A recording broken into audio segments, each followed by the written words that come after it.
संदूक। घने जंगल में नीम के एक पुराने पेड़ पर एक चिड़िया और एक कोयल रहती थीं।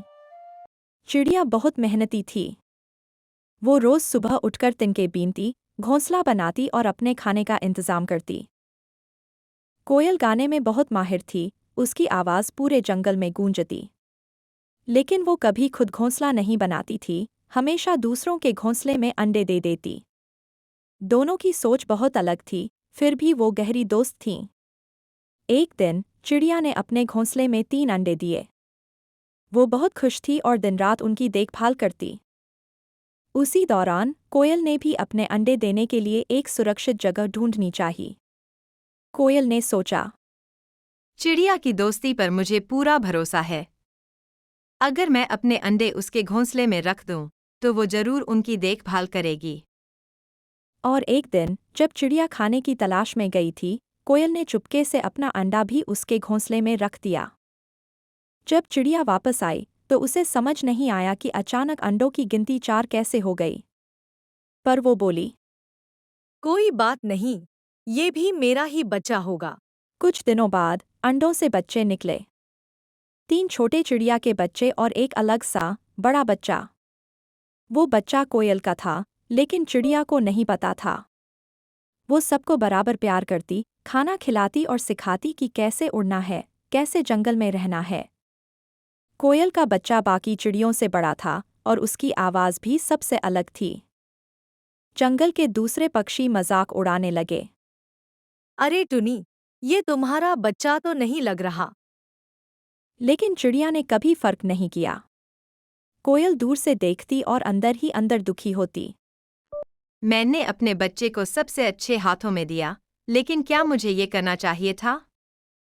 चिड़िया हैरान थी कि चिड़िया का बच्चा इतनी मीठी आवाज़ में कैसे गा सकता है। उसी समय कोयल घोंसले के पास आई और बोली, ये तुम्हारा नहीं, मेरा बच्चा है। चिड़िया की आंखों में आंसू आ गए। उसे अब एहसास हो गया था कि जिस बच्चे को उसने अपने दिल से पाला था, अब उसे जाना होगा।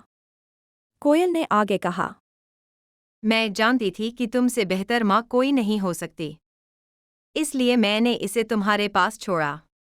लेकिन अब इसे अपने साथ ले जाना चाहती हूँ। चिड़िया के मन में द्वंद्व था कि क्या एक माँ को उसके बच्चे से दूर किया जा सकता है। लेकिन फिर उसने कोयल की आंखों में देखा, जहाँ पछतावे और प्यार का सैलाब था। चिड़िया ने अपने दिल पर पत्थर रखकर बच्चे से कहा, जा बेटा, अपनी असली माँ के पास जा। कोयल का बच्चा रोने लगा। कोयल अपने बच्चे को ले गई।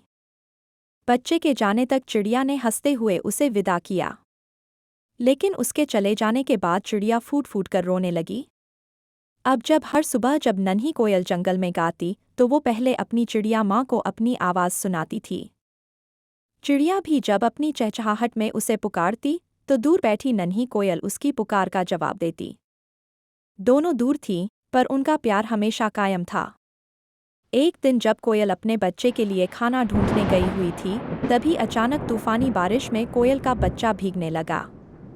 उधर चिड़िया को अपनी नन्ही कोयल की फिक्र होने लगी। उसने बिजली की कड़क और तूफान की चिंता किए बिना अपनी बेटी के पास जाना जरूरी समझा।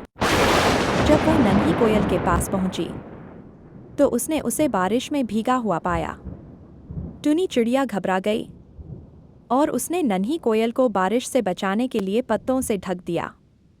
पर तेज तूफान में पत्ते उड़ जाते थे। हार कर अपने बच्चे की जान बचाने के लिए उसे एक ही रास्ता सूझा। उधर कोयल को अपने बच्चे की फिक्र हो रही थी। बारिश थमने का नाम नहीं ले रही थी।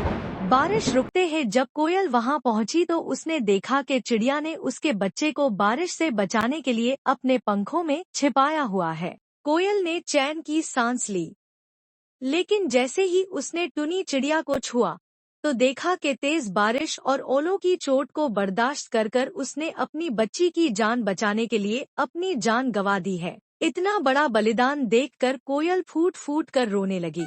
फिर उसने खुद को संभाला और चिड़िया के बच्चों को अपना बच्चा समझकर अपने साथ रखने लगी और उनका भी अपने बच्चे की तरह पूरा ध्यान रखती।